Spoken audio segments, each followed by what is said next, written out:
Earthquake jole miaƒe sudden volta on the 20th November 1906.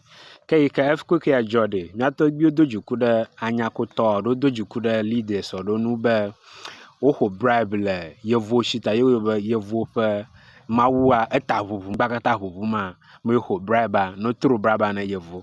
Now in 1858 day Keta Laguna kata dried up for so long. Laguna kata dry.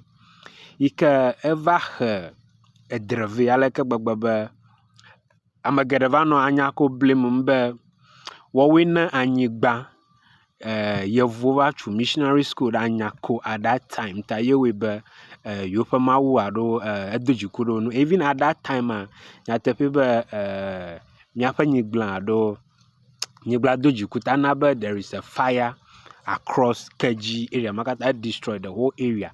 Now ke yike va no anyako blim be wowe na be etsia kata drada because woko anyigba na missionaries over to Bremen school de dzia. Gerardo Liman eva ide ngochi evi wo ntonya ngochi at that time maganye ngochi gbao. Ko Gerardo Liman gbokwa. In 1893 Gerardo Liman gbo nyateƒe be Ketava le flooded. Nyoko va wo da nyigba. Ketava le flooded.